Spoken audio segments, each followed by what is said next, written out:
আমরা আলোচনার দিকে ফিরে আসি।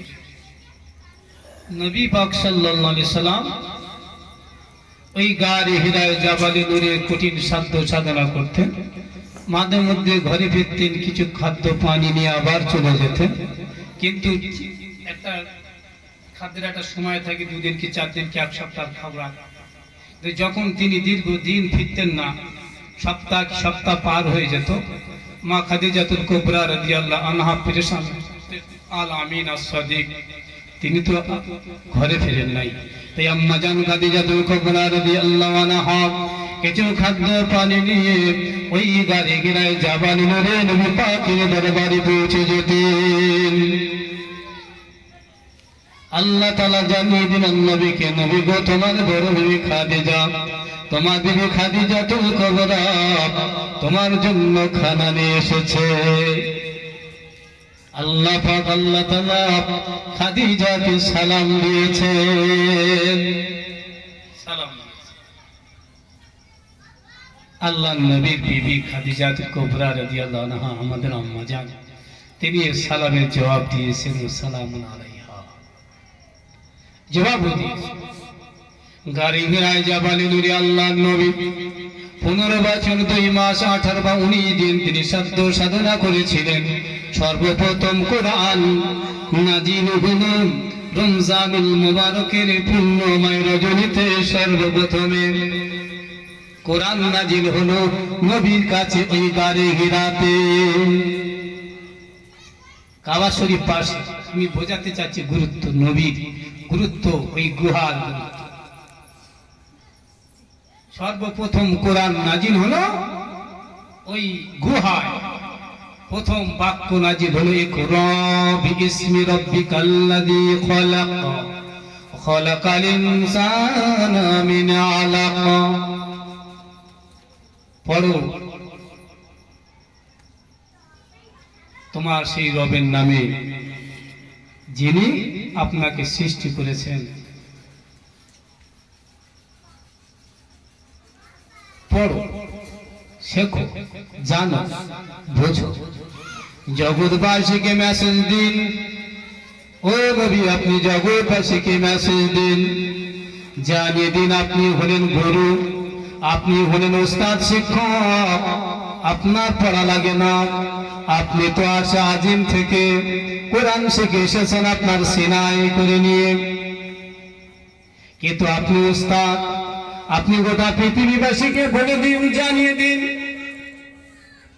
এই জগৎবাসী, এই জগৎ সবার আসন গ্রহণ করার জন্য প্রয়োজন হলো শিক্ষা, জ্ঞানের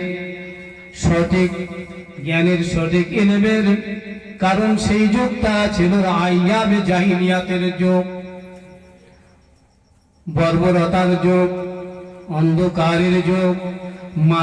মানুষে ছিল ভেদাভেদ, মানুষে ছিল হিংসা বিদ্বেষ, মানুষে ছিল বড় মারামারি, কাটাকাটি, হানাহানি, রক্তপাত। সম্মান ইজ্জত বলতে মানুষের কাছে কিছুই ছিল না, মানুষ পশুতে পরিণত হয়েছিল। সেই যুগে নবীকে আল্লাহ দুনিয়ার জমিনে পাঠায় গাড়ি হিরায় জাবালে নূরে কোরআন নাজিল করে জানিয়ে দেওয়া হলো এই জাতিকে আবার জগতের সময় আসন গ্রহণ করার জন্য প্রয়োজন হলো এদের জন্য শিক্ষা, ইলমুল আলিমুন নূরুন। অন্ধকার দূর হয়ে যাবে যদি আলো প্রকাশিত হয়। তাই সঠিক জ্ঞানের প্রয়োজন, সঠিক ইলমের প্রয়োজন আছে। তাই আপনি মানুষের কাছে শিক্ষার প্রসার করুন, শিক্ষার প্রচার করুন, সত্যের বিকাশ ঘটিয়ে দিন। জাল হক জাহাকাল বাতিল ইন্নাল বাতিলা কানা যাহুকা আনুনাজ্জিলু মিনাল কুরআনি মা হুয়া শিফাউন ওয়া রাহমাতুল লিল মুমিনিন। আল্লাহ বলছেন হক প্রকাশিত হয়েছে, অন্ধকার দূরীভূত, বাতিল দূরীভূত হয়ে যাবে। হক এসেছে, সত্য এসেছে, মিথ্যা তিরোহিত হবে, আর মিথ্যা তিরোহিত হতেই বাধ্য।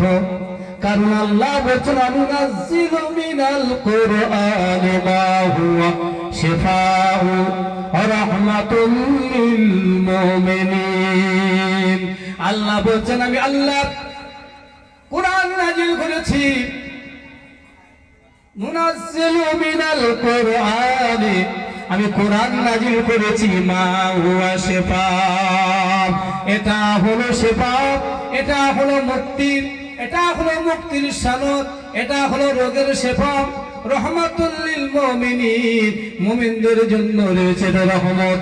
যারা মুমিন হবে, যারাই মুমিন হবে তাদের জন্য রয়েছে শিফা। রোগ হলো দুই প্রকার, একটা হলো জিসমানি রোগ, একটা হলো রূহানি রোগ। জিসমানি রোগেরও শিফা আছে আল্লাহর কোরআনে, রূহানি রোগেরও শিফা আছে আল্লাহর কোরআনে। দুটো রোগের শিফা কোরআনই আছে, এই দুটো রোগের শিফা কোরআনে আছে। দুনিয়ার অনেক রোগ আছে, যে রোগগুলো আমরা ডাক্তার দেখাই, কবিরাজ দেখাই, শারীরিক ওষুধপালা আমরা ব্যবহার করি, তাতে অনেক সময় রোগ সারে। এটা কোরআনি বরকতে, কোরআনের বরকতেই হয়। আর একটা হলো রূহানি রোগ, যে রোগটা মানুষের অন্তরে হয়, কলবে হয়।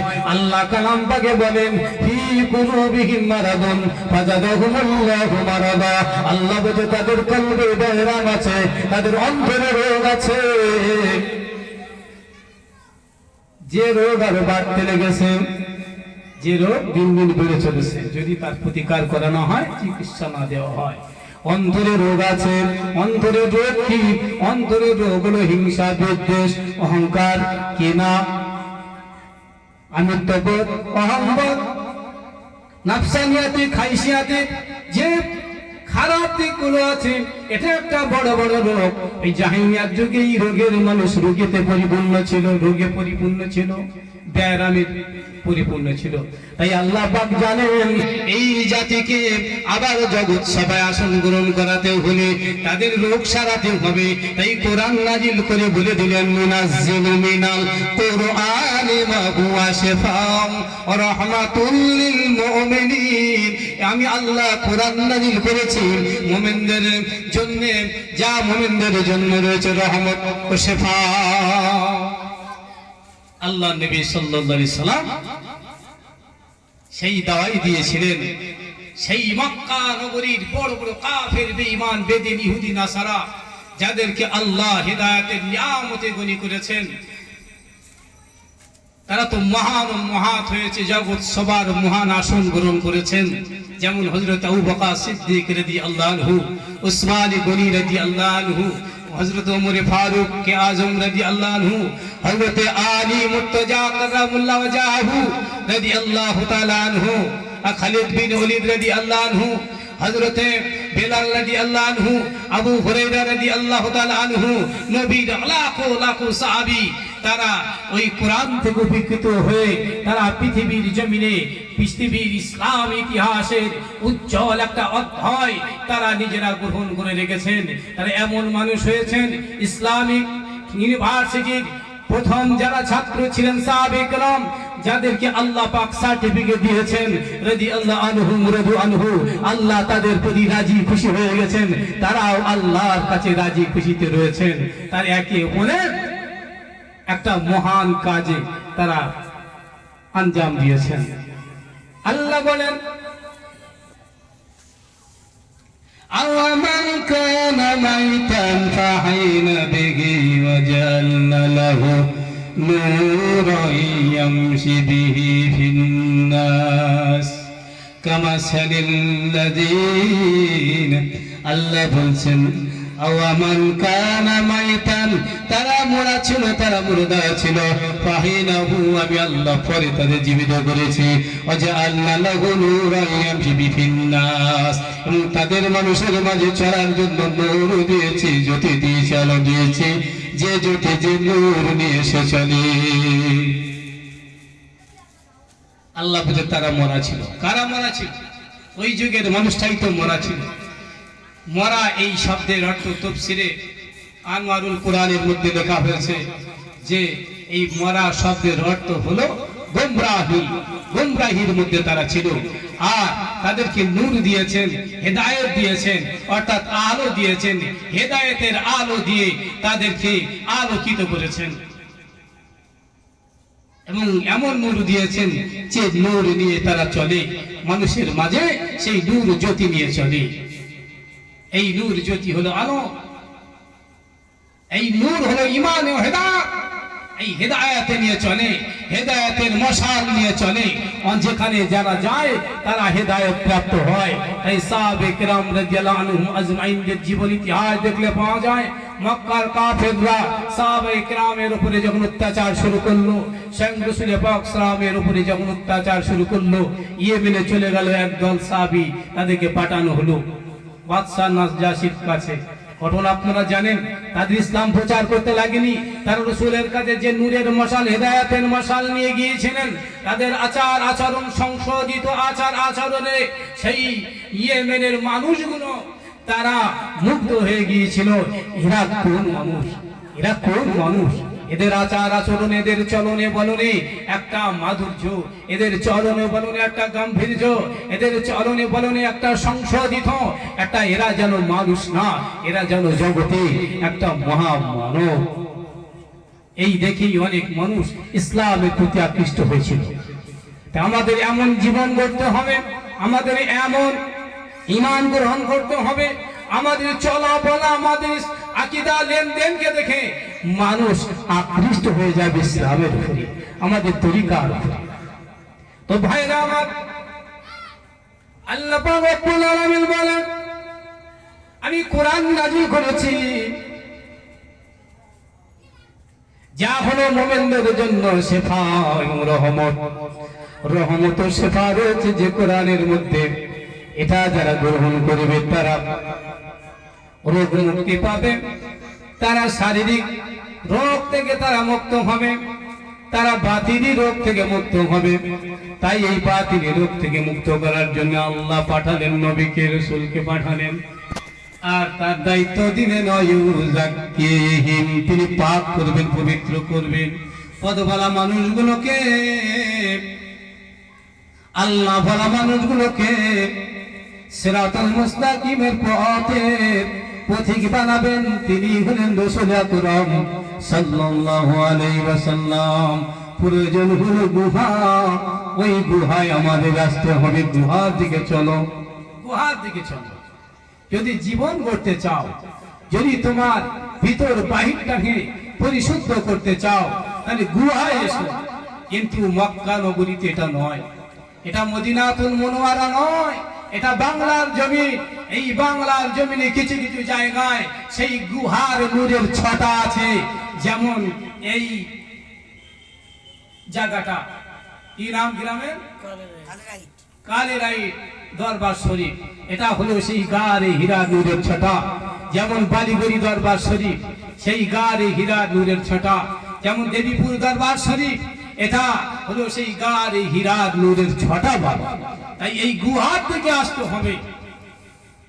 এই সূরা আসহাবে কাহফ সম্পর্কে আল্লাহ জানালেন যে আসহাবে কাহফকে আল্লাহ মর্যাদা দান করেছেন, তাদের ফজিলত সম্পর্কে রাসূল পাক সাল্লাল্লাহু আলাইহি ওয়াসাল্লাম বলেন, ওই আসহাবে কাহফ হলো জান্নাতি।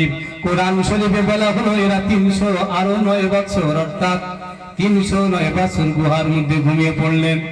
বাদশা দাকিয়ানুসের জামানায়, বাদশা দাকিয়ানুস মুশরিক বাদশা, অত্যাচারী বাদশার জামানায় তাদের নিজেদের ঈমানকে, আকীদাকে বাঁচানোর জন্য হিজরত করেছিলেন। ঘটনা বড় লম্বা, তাই হিজরত করে তারা চলে যেতে চেয়েছিলেন, দেশ ছেড়ে চলে যেতে চেয়েছিলেন। সারা রাত তারা পরিভ্রমণ করতে লাগলেন। সাথে একটা কুকুর ছিল, যার নাম কিতমির হামরান, লাল কুত্তা, লাল কুকুরও ছিল তাদের সাথে। কিন্তু প্রথম তারা দেশ ছেড়ে পালাতে চেয়েছিল। তারা জানে বাদশা যদি আমাদের নাগাল পেয়ে যায়, বাদশা যদি একবার আমাদের ধরে ফেলে, তাহলে প্রকাশ্য ভাবে দেবালয়ে প্রকাশ্য আমাদের গুলি দেবে। তাই নিজেদের সাথে কাউকে রাখতে চাইনি। কিন্তু এই কুত্তাটা শুনলো না, বারে বারে তাড়িয়ে দেওয়ার চেষ্টা করা হলো, কিন্তু সে গেল না। বারে বারে চেষ্টা করার পরেও সে গেল। অবশেষে বাধ্য হয়ে সাথে রাখার অনুমতি দেওয়া হলো। আসহাবে কাহফ ওই 7 জন যুবক দরবেশ, যাদের নাম তাফসীরে লেখা আছে মারনুস, দাবানুস, সালনুস, কাশাফতা, তিউস, ইয়ামলাকা, মাকসালিনা, আর মাসলিনা, এই 7 জন যুবক দরবেশ আল্লাহর ওলি, তারা ওই পাহাড়টা, রোম শহরের ওই পাহাড়টাকে তারা পরিভ্রমণ করলো। ঠিক ছিল, ঠিক ছিল। মসজিদে আযান নামাজ হচ্ছে তো, যেটা বলছে যাচ্ছে, হ্যাঁ বলছে একটু স্লো দাও। তাহলে ছোট করে ওই জায়গাতে, না থাক থাক, ওই জায়গাতে আসহাবে কাহাফ, ওই 7 জন যুবক দরবেশ ওই পাহাড়টাকে পরিভ্রমণ করলো সারা রাত। আর প্রত্যুষে অর্থাৎ ফজরে যখন দিনের আলোক রেখা ফুটবে এমন একটা পর্যায়ে তারা উপলব্ধি করলো যে আমরা হয়তো বহু দূরে এসে উপস্থিত হয়েছি, হয়তো আমরা এই বাদশাহ দাকিয়ানুসের রাজ্য ছেড়ে অন্য রাজ্যে পৌঁছে গিয়েছি। তো এখন তারা ভাবলো তবুও আমাদের কর্তব্য একটু লুকিয়ে যাওয়া, গা ঢাকা দেওয়া। তাই তারা করলো কি, গা ঢাকা দেওয়ার জন্য পাশে একটা গুহা দেখতে বলে, যে গুহাটার নাম হলো গারে জারিম। এই গারে জারিম, ওই গুহার মধ্যে তারা প্রবেশ করলো। আর এই কুত্তাটা সেই গুহার বাইরে থাবা বিস্তার করে রইল। ঘটনা অনেক লম্বা। এই গারে জারিমে 7 জন যুবক তারা ঢুকলো, কিন্তু ঢোকার আগে যখন দিনের আলোক লেখা ফুটে গেল তারা বুঝতে পারলো যে আমরা বাদশাহ দাকিয়ানুসের রাজ্য ছেড়ে কোথাও যেতে পারিনি, বরং এই পাহাড়টা সারা রাত আমরা পরিভ্রমণ করেছি মাত্র। সারা রাত ওই পাহাড়টাকেই ঘুরেছে, ঘুরে ঘুরে ওই জায়গায় তারা অবস্থান করলো। আর ভাবলো না জানি আমাদের নসিবে কি আছে, কি আছে। ওই দরবেশগুলো, আল্লাহর ওলিগুলো, তারা নিজেদের ব্যাপারে শঙ্কিত হলো, আমরা বাদশার পালাতক গোলাম হিসাবে আমরা এখানে উপস্থিত। বাদশা যদি একবার আমাদের ধরতে পারে, সরাসরি ধরে নিয়ে চলে যাবে তাদের দেবালয়ে, যে প্রকাশ্য ভাবে দেবদেবীর সামনে বলি দেবে। কি হবে এবারে, এই চিন্তা ভাবনা করছেন। আর দরবেশগুলো চোখটা যেন একটু বুঝিয়ে আসলো। এমত অবস্থায় তারা দেখতে পেল যে যাদেরকে বাদশা ধরে ধরে, মুসলমানদেরকে ধরে ধরে, তৌহিদবাদীদের ধরে ধরে, একাত্মবাদীদের ধরে ধরে তাদের দেবালয়ের সামনে, তাদের দেবতাদের সামনে বলি দেয়। সঙ্গে সঙ্গে আল্লাহ তাআলা তাদের রূহগুলোকে জান্নাতের উচ্চ মাকামে নিয়ে যায়। তারা দেখতে পায় যে তাদের রূহগুলোকে আল্লাহ জান্নাতে নিয়ে চলে যায়। তাদের মনে একটা সাহস হলো এবং তারা আল্লাহর প্রতি তাওয়াক্কুল করে ওদের চোখে আল্লাহ ঘুম ঢেলে দিলেন, নিদ্রা ঢেলে দিলেন। আর তারা ঘুমিয়ে পড়লেন। এমন ঘুম ঘুমালো 309 বছর পর্যন্ত ওই গুহার মধ্যে তারা ঘুমিয়ে থাকলো। হাদিসে আছে যে হাসরের ময়দানে, কিয়ামতের ময়দানে একটা কুত্তাকে দেখা যাবে আল্লাহর জান্নাতের দিকে ছুটে ছুটে চলে যায়। দ্রুত গতিতে ছুটতে লাগে একটা কুকুর। ফেরেশতারা আল্লাহর জান্নাতে যেতে বাধা প্রদান করবে, কিন্তু তার অপ্রতিরোধ্য গতিরোধ করতে পারবেন না। ফেরেশতাদের মধ্যে হইহুল্লোড় শুরু হয়ে যাবে। নাপাক কুকুর, নাপাক নাপাক নাপাক কুকুর জান্নাতে যায়। আল্লাহর পক্ষ থেকে আওয়াজ হয়, এ আমার ফেরেশতারা, আল্লাহর পক্ষ থেকে আওয়াজ হবে, এ আমার ফেরেশতারা, তোমরা এই কুত্তাটাকে আমার জান্নাতে যেতে বাধা দিও না, আমার বেহেশতে যেতে বাধা দিও না। কারণ ওই কুত্তাটা নাপাক নয়। যদিও কুত্তা নাপাক, কিন্তু এই কুত্তাটা নাপাক নয়। কারণ এই কুত্তাটা আমার নেক বান্দা, প্রিয় বান্দা, ওলি বান্দা, দরবেশ বান্দা, সোহবতে থেকে থেকে নিজেকে পাকিতে পরিণত করে নিয়েছে। আমার ওলি বান্দাদের সোহবতে থেকে থেকে নিজেকে পাকিতে পরিণত করে নিয়েছে। একে আমার জান্নাতে যেতে বাধা দিও না। বলুন সুবহানাল্লাহ। একজন কুত্তা সে যদি আল্লাহর ওলির সোহবতে থাকে, এটা কোরআনের কথা।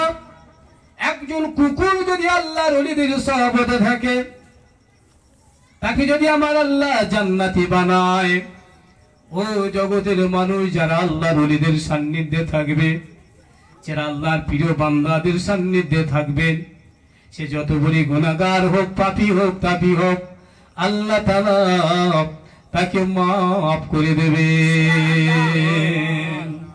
কি আল্লাহ মাফ করবেন না? যেহেতু একজন কুত্তা, তাকে যদি আমার আল্লাহ জান্নাতে দান করেন এক আল্লাহ ওয়ালাদের সঙ্গ লাভ করার জন্য, আর শ্রেষ্ঠ কুলের সৃষ্টি কুলের শ্রেষ্ঠ মানব জাতি তারা যদি আল্লাহ ওয়ালাদের সান্নিধ্য গ্রহণ করে, নিশ্চয়ই আল্লাহ তাআলা তাদেরকে জান্নাতে উচ্চ মাকাম দান করে দেবেন। বলুন সুবহানাল্লাহ। এটাই হলো ইসলামের শিক্ষা, এটাই হলো আয়াত। কিতাবে আছে, যখন এই আয়াত নাজিল হলো আল্লাহর নবীর দরবারে, আল্লাহর নবীর কাছে যখন আয়াত নাজিল হলো আসহাবে কাহফ সম্পর্কে বিস্তারিত কোরআনের মাধ্যমে নবীজি যখন জেনে গেলেন, তারা এখনো পৃথিবীর জমিনে আছেন, জিন্দা আছেন, মরেন নাই, এখনো মরেনি, জিন্দা আছেন। আল্লাহর নবী স্বাভাবিকভাবে দেখার সাক্ষাৎ করার ইচ্ছাই হৃদয়ে জেগে উঠল। আল্লাহ পাক ইলহাম করে দিলেন, ওহী করে দিলেন, ও আমার প্রিয় দোস্ত মুহাম্মদ, হে আমার প্রিয় বন্ধু মুহাম্মদ, আল্লাহর হুকুম হলো যে আপনি আপনার সহচরদেরকে পাঠিয়ে দিন, তাদের কাছে আপনার রিসালাতের দাওয়াত নিয়ে পাঠিয়ে দিন। কাকে পাঠাবে? হযরত আবু বকর সিদ্দিক রাদিয়াল্লাহু তাআলা আনহু, হযরত উসমান গনি রাদিয়াল্লাহু তাআলা আনহু, হযরত আবু জার গফফারি রাদিয়াল্লাহু তাআলা আনহু, হযরত ওমর ফারুক রাদিয়াল্লাহু তাআলা আনহু, চারজন বড় সাহাবীকে পাঠিয়ে দিন। আল্লাহর নবী বলেন, কেমন করে পাঠাবো? সেই জায়গার পথঘাট তো আমি চিনি না, সে তো রোম শহর, সেই পথঘাট রাস্তাঘাট আমি চিনি না, গোয়াও তো চিনি না। আল্লাহর ফেরেশতা জিবরাইল আমিন আলাইহিস সালাম বললেন, আপনি এক কাজ করুন, আপনার চাদর মোবারকটা জমিনে বিছিয়ে দিন, আর বিছিয়ে দিয়ে চারজন সাহাবীকে উপরে উঠিয়ে দিন, এবং আপনি ওই চাদরকে হুকুম করুন আর হাওয়াকে হুকুম করুন, যে হাওয়াকে হুকুম করে নবী সুলাইমান আলাইহিস সালাম তার দলবল সহ শত শত মানুষকে নিয়ে হাওয়ায় উড়ে গোটা পৃথিবী পরিভ্রমণ করতেন। এমন প্রতিটা সকালে 6 মাসের পথ, প্রতিটা বিকালে 6 মাসের পথ তিনি অতিক্রম করতেন। আপনি হলেন নবীদিগের নবী, নবীদিগের ইমাম, নবীদিগের সরদার, ইমামুল মুরসালিন, ইমামুল আম্বিয়া। আপনি হলেন সমস্ত নবীদের ইমাম, আপনি হলেন সমস্ত রাসূলদের ইমাম। আপনি হাওয়াকে নির্দেশ করুন, হাওয়া আপনার হুকুম মেনে নেবে। আল্লাহর নবী চারজন সাহাবীকে বসালেন, নিজের চাদর মুবারকটা বিছিয়ে দিলেন, চারজন সাহাবীকে উঠিয়ে দিলেন। আল্লাহর নবী দোয়া করলেন, হুকুম করে দিলেন, বাতাস ওই প্লেনের মতন চারজন সাহাবীকে নিয়ে হেলিকপ্টারের মতন বাতাসে উঠতে থাকলো। কিছুক্ষণের মধ্যে চক্ষু দৃষ্টি আড়ালে চলে গেল। সাহাবায়ে কেরাম রাদিয়াল্লাহু আনহুম আজমাইনগণ ওই গুহার সামনে, ওই রোম শহরে গারে জারিমে সামনে পৌঁছে গেল। পৌঁছে যাওয়ার সঙ্গে সঙ্গে ওই কুত্তাটা মানুষের আগমন পেয়ে চিৎকার শুরু করে দিল, চিৎকার শুরু করে দিল। আবু বকর সিদ্দিক রাদিয়াল্লাহু তাআলা আনহুর নজরটা যখন কুত্তার দিকে পড়লো, কুত্তার চেহারাটা নজরটা যখন সিদ্দিক আকবরের দিকে পড়লো, ওই কুত্তাটা যেমন পোষা বিড়ালের মতো হয়ে গেল, আওয়াজটা বন্ধ হয়ে গেল। আল্লাহর নবী সাহাবীরা আস্তে আস্তে ওই গুহার মধ্যে প্রবেশ করলেন। গুহার মধ্যে প্রবেশ করে সালাম দিলেন, আসসালামু আলাইকুম ইয়া সাহাবী। সালাম দিলেন সাহাবীরা। সালাম দেওয়ার সঙ্গে সঙ্গে ওই গুহাবাসীদেরকে আল্লাহ পাক ক্ষণিকের জন্য জান্নাত করে দিলেন। ক্ষণিকের জন্য তাদের আবার প্রাণ, স্বাভাবিক প্রাণ ফিরে আসলো। তারা সবাই ঘুম থেকে জেগে উঠলো আর নবীর সাহাবীদের সালামের জবাব দিলেন। জিজ্ঞাসা করলেন, আপনারা কারা? সেই সময় সাহাবীরা বলেছিলেন, আমরা আখিরি জামানার নবী, নূর নবী, রাহমাতুল লিল আলামিন, শাফিউল মুজনিবিন হুজুর মুহাম্মদ সাল্লাল্লাহু আলাইহি ওয়াসাল্লামের আমরা সাহাবী। আল্লাহর নবী সাহাবী, আমরা রিসালাতের দাওয়াতে নিয়ে এসেছি। ওই সময় আসহাবে কেরামরা আল্লাহর নবীর নাম শোনার সাথে সাথে তারা সালামের জবাব দিয়েছিলেন যে আখিরি নবীর প্রতি আমাদের পক্ষ থেকে সালাম, আখিরি নবীর প্রতি আমাদের পক্ষ থেকে সালাম। সাহাবীরা এবার একটু আমেজ করে বেশ মজা করে বসবেন। দীর্ঘ জীবনের কিছু কাহিনী, ইতিহাস তারা পর্যালোচনা করবেন, উদ্ঘাটন করবেন, কিন্তু সে আর নসিব হলো না। দেখা গেল তারা যখন বসে আলাপ আলোচনার জন্য চিন্তা নিচ্ছেন, ওই আসহাবে কাহফের দরবেশরা আবার তারা ঘুমিয়ে গেলেন। ঘুমিয়ে গেলেন। আল্লাহ পাক রব্বুল আলামিন তাদেরকে ঘুম পাড়িয়ে দিলেন, তাদের চোখে নিদ্রা ঢেলে দিলেন, তারা আবার গুহার মধ্যে ঘুমিয়ে গেলেন।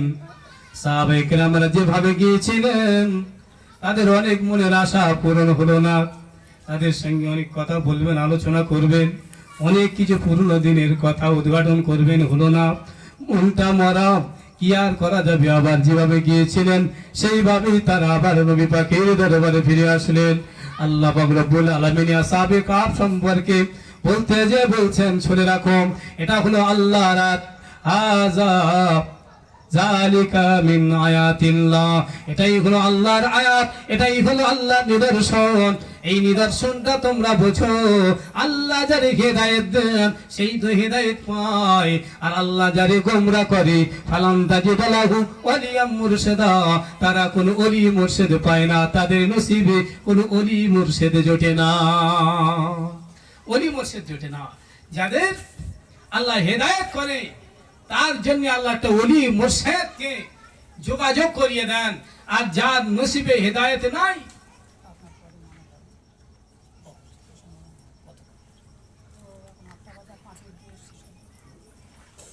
আমার কথা বুঝে আসতেছে বেটা, আমার কথা বুঝতে পারছেন?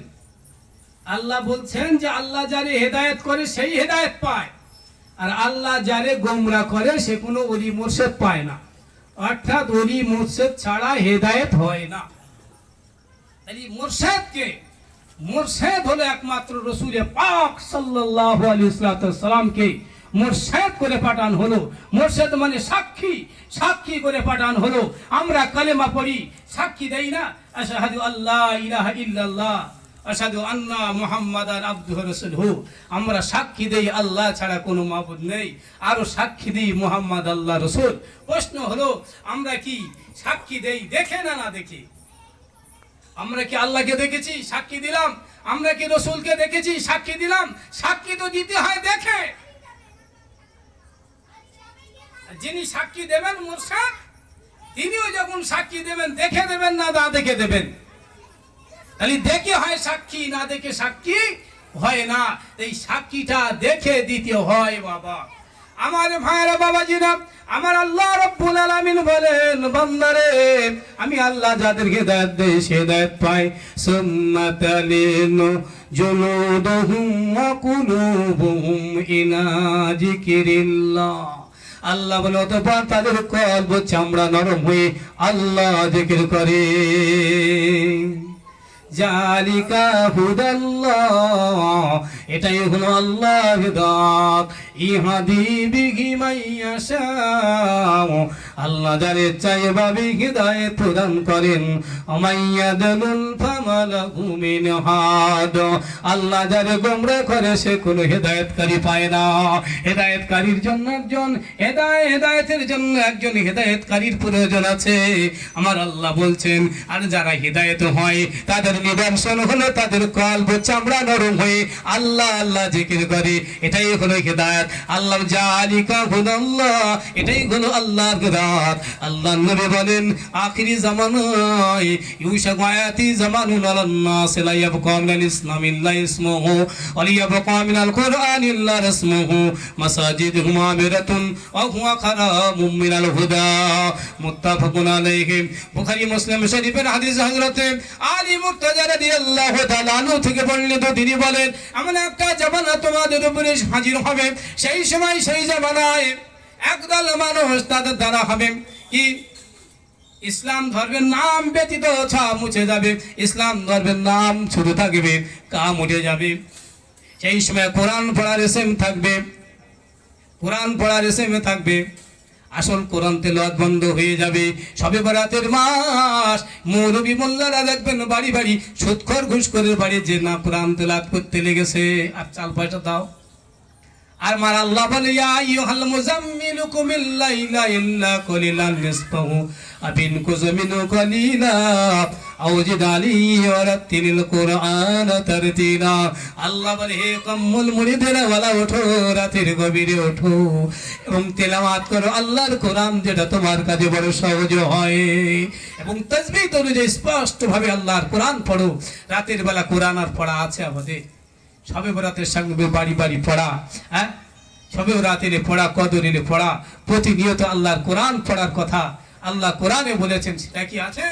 কোরআন পড়ার এসে মহাবিব সেই সময় মাসাজিদুহুম আমিরাতুন ওয়া হুয়া খারাবুম মিনাল হুদা, সেই সময় মসজিদগুলো হবে সুন্দর, মসজিদগুলো হবে চাকচিক্য, কিন্তু তাদের মধ্যে হেদায়েত খুঁজে পাওয়া যাবে না। মসজিদ হবে সুন্দর, মসজিদ হবে চাকচিক্য, মুসল্লি ভরে যাবে, কিন্তু তাদের মধ্যে হেদায়েত খুঁজে পাওয়া যাবে না, ইমানদার খুঁজে পাওয়া যাবে না, হাজি গাজী মাওলার মুক্তি পাওয়া যাবে, কিন্তু হেদায়েত খুঁজে পাওয়া যাবে না। আল্লাহ নবী বলেন উলামা উহুম শাররুম মিন তাতিল আদিমিস সামায়ে ওয়া ইনদিহিম তাখরুজুল ফিতান ওয়া ফিহিম তাউদু, সেই যুগের একদল আলেম হবে আল্লাহর জমিনের উপরে, আসমানের নিচে সবচেয়ে মন্দ লোক, সবচেয়ে নিকৃষ্ট লোক। তারা করবে কি? নিজেরা ফিতনা ছড়াবে, নানান রকম কথা বলে মানুষকে গোমরাহ বানাবে, নিজেরা গোমরাহ হয়ে যাবে, নিজেরাও জাহান্নামে যাবে আর জনগণকে জাহান্নামে নিয়ে যাবে। এই হলো এই জামানার ব্যাপার। তাই নবী বলেন عن أبو هريرة رضي الله تعالى عنه قال قال رسول الله صلى الله عليه وسلم ألا إن في الجسد مضغة إذا صلحت صلح الجسد كله وإذا فسدت فسد الجسد كله ألا وهي القلب। আল্লাহ নবী বলেন, হযরতে আবু হুরায়রা রাদিয়াল্লাহু তাআলা আনহু থেকে বর্ণিত, তিনি বলেন আল্লাহর নবী সাল্লাল্লাহু আলাইহি ওয়াসাল্লামের সাথ ফরমান, মানুষের শরীরের মধ্যে এক খণ্ড গোশতের টুকরো আছে, সেটা যার পাক শুদ্ধ তার দেহটা পাক শুদ্ধ, সেটা যার নাপাক দেহটা নাপাক তার নাম হলো কলব। জেনে রাখো, তার নাম হলো কল। মানুষের শরীরের মধ্যে এক খণ্ড গোশতের টুকরো আছে, সেটা যার পাক শুদ্ধ দেহটা পাক শুদ্ধ, সেটা যার অশুদ্ধ দেহটা অশুদ্ধ নাপাক তার নাম হলো কল। বাবা আমাদের সেটা কি পাক হলো? শরীরের মধ্যে সেই গোশতের টুকরাটা কি আমরা পাক করতে পেরেছি? যদি পাক করতে না পারি, আমরা যতই নামাজ রোজা হজ যাকাত দান সাদকা করি, বলুন এই নাপাকি থেকে যায়। যদি আমি সেটাকে পাক না করি, আর সেটা পাক না হওয়ার কারণে এই নাপাক শরীর সে যদি মারা যায়, বলুন নাপাক জিনিস কি আল্লাহর জান্নাতে যাবে? বা কি বাবা যাবে? আল্লাহর বেহেশতে যাবে?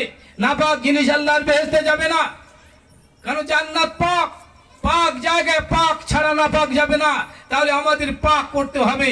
জীবনের নামাজ রোজা হজ যাকাত দান সাদকা ভালো কাজগুলো যদি এই সামান্য অন্তরের ওই নাপাকির কারণে সব বরবাদ হয়ে যায়, কি হবে? জীবনের নামাজ রোজা হজ যাকাত দান সাদকা কোনো কাজই আসবে না। তাই আমার আল্লাহ কালামে পাকে বলেছেন ইয়াউমা লা ইয়ানফাউ মালু ওয়ালা বানুন ইল্লা মান আতাল্লাহু কলবিন সালিম। যেদিন কিয়ামত হবে সেদিন তোমার কোনো কিছু উপকার আসবে না। তোমার মাল ধন সম্পদ টাকা পয়সা গাড়ি বাড়ি, তোমার সন্তান সন্ততি তোমার কোনো উপকার করতে পারবে না। ইল্লা মান আতাল্লাহু বিকলবিন সালিম। আর কলবে সালিম ছাড়া আল্লাহর কাছে কেউ নাজাত মুক্তি পাবে না। কলবে সালিম চাই। কলবে সালিম না করলে জীবনের কোন ইবাদত, জীবনের কোন আমল আল্লাহর দরবারে গ্রহণযোগ্য হবে না বাপ। তাই আমাদের কর্তব্য হলো সেই কলবে সালিম করতে হবে। কলবে সালিম কোথায় করবেন? সেই অন্তরকে পাক কোথায় করবেন? আল্লাহ অন্তরকে পাক করার জন্য বলেছেন ওয়ায়ুযাক্কিহিম, তারা তিনি পাক করবেন, পবিত্র করবেন। একজন রাসূলের দরকার যিনি এই কাজটা করতে পারেন। তাই এখন আখরি নবী নূর নবী রহমাতুল্লিল আলামিন হায়াতে জিন্দেগিতে নাই। নবী বলেছেন আমার পরে আল উলামা ওয়ারাসাতুল আম্বিয়া, আমার পরে আলেমে হাক্কানি রব্বানিরা হলো যে তারাই হচ্ছে আমার ওয়ারিস। সেই ওয়ারিস না যারা নবুয়াতের পরে বিলাত হাসিল করার পরে বিলায়েতের মাধ্যম দিয়ে তারা মানুষের ওই নাপাকিকে, মানুষের ওই খারাপিকে, মানুষের অন্তরের ওই নোংরা গুলোকে পরিষ্কার করতে পারে। তাই তোমাকে আসতে হবে ওই গুহার দিকে এসো। সাধনা করে কামিয়াত অর্জন করেছেন, বিলাত হাসিল করেছেন, এই সমস্ত মহান ব্যক্তি যাদেরকে পীর বলে পৃথিবীতে আখ্যায়িত করা হয়, যাদেরকে ওলি বলে আখ্যায়িত করা হয়, যাদেরকে কামেল বুজুর্গ বলে আখ্যায়িত করা হয়, এমন ধরনের মানুষগুলোর কাছে আসতে হবে। পরবর্তীতে ওই আসাবে সুফা হলো, তার পরবর্তীতে তার নূরের ছটা খানকা হলো। এই খানকাইগুলো হলো আসলে সেই গারে হীরার সেই নূরের ছটা, যেখানে বাস করে খলিফারা, যেখানে বাস করে আল্লাহর ওলিরা, পীর বুজুর্গরা। তাই তাদের কাছে আমাদের আসতে হবে নিজেদের পাক পবিত্র করার জন্য। আর যদি আমি আপনি পাক পবিত্র না করি, নিজের ধ্বংস নিজেই ডেকে আনবো। এর জন্য কাউকে দায়ী করা চলবে না বাবা। তাই বলি বন্ধুরা, আল্লাহ ওয়ালাদের সান্নিধ্য গ্রহণ করুন, আল্লাহ ওয়ালাদের সান্নিধ্য গ্রহণ করুন। চার শ্রেণীর মানুষের সাথে আমার আল্লাহ থাকে। আল্লাহ নামাজির সাথে থাকে না, আল্লাহ রোজাদারের সাথে থাকে না, আল্লাহ হাজি গাজির সাথে থাকে না, আল্লাহ ইমাম সাহেবের সাথে থাকে না, আল্লাহ আলেম হাজি কারির সাথে থাকে না। আল্লাহ চার শ্রেণীর মানুষের সাথে থাকে। আল্লাহ কালাম পাকে বলেছেন, ইন্নাল্লাহা মাআল মুত্তাকিন। আল্লাহ বলছেন আমি আল্লাহ মুত্তাকিদের সাথে থাকি। আল্লাহ কাদের সাথে থাকে? মুত্তাকি, খোদা ভীরু, এদের সাথে আল্লাহ থাকে। ইন্নাল্লাহা মাআল মুমিনিন। আল্লাহ বলে আমি আল্লাহ মুমিনের সাথে থাকি। ইন্নাল্লাহা মাআল মুহসিনিন। আল্লাহ বলে আমি মুহসিনদের সাথে থাকি। ইন্নাল্লাহা মাআস সাবিরিন। আল্লাহ বলে আমি আল্লাহ সবরকারীদের সাথে থাকি। এই চার শ্রেণীর লোকের সাথে আল্লাহ থাকে। তাই যাদের সাথে আল্লাহ থাকে, তাই আল্লাহ বলেছেন এই চারটি গুণ হলো একজন কামেল মুমিন, কামেল মুর্শিদের মধ্যে এই চারটি গুণ থাকে। তাই তোমরা আল্লাহকে তালাশ করতে যদি চাও, তাই কামেল মুর্শিদ অর্থাৎ কামেল পীর কামেলের কাছে হাজির হও, আল্লাহর ওলিদের সান্নিধ্য গ্রহণ করো। তাহলে যার কাছে আল্লাহ আছে, তুমি তার কাছে গেলে আল্লাহকে পেয়ে যাবে। এই আল্লাহর সান্নিধ্যের জন্য, আল্লাহকে পাওয়ার জন্য আল্লাহ ওয়ালাদের কাছে যেতে হবে। তাই আল্লাহ কালামে পাকে বলেছেন, আকুনু মা'আস সাদিকিন। তোমরা সত্যবাদীদের সাথী হয়ে যাও, নেককারদের সাথী হয়ে যাও, আল্লাহ ওয়ালাদের সাথী হও। কারণ কালামে পাকে আল্লাহ বলেছেন, মিনান নাবিয়িনা ওয়া সিদ্দিকিনা ওয়াস শুহাদাই ওয়াস সালিহিন ওয়া হাসুনা উলাইকা রাফিকা। আল্লাহ চার শ্রেণীর কথা বললেন, যারা আল্লাহর বেহেশতে একে অপরের বন্ধু। আপনি যদি জান্নাতে একে অপরের বন্ধু হতে চান, চার শ্রেণীর অনুসরণ করুন। মিনান নাবিয়িনা, যারা নবীদের দল, অসিদ্দিকিনা, যারা সিদ্দিকদের দল, অশুহাদা, যারা শহীদদের দল, অসলিহিন, আর যারা নেককার আল্লাহ ওয়ালাদের দল হয়ে যায়। তোমরা এই চার শ্রেণীর মানুষের সঙ্গ লাভ করো, তাদের অনুসরণ করো, অনুকরণ করো, তাহলে তোমরা আল্লাহর জান্নাতে একে অপরের বন্ধু হতে পারবে। চার শ্রেণীর মানুষের সঙ্গ লাভ করো। আমার বন্ধুরা, অনেক আলোচনা থাকলেও অসমাপ্ত বক্তৃতা এটি টানছি। আলোচনার মাঝে ভুল ত্রুটি ছোট ভাই সন্তান হিসেবে ক্ষমা করবেন। আলোচনার মাঝে ভাষাগত ত্রুটি আল্লাহর হস্তে ক্ষমা করবেন। দোয়া করবেন, বলা শোনা বোঝা হবে। আল্লাহ যেন আমাদের সকলকে বেশি বেশি আমল করা তৌফিক দেন। সবই বলে আল্লাহুম্মা আমিন। ওয়া মা তৌফিক ইল্লা বিল্লাহ। আসসালামু আলাইকুম ওয়া রাহমাতুল্লাহ।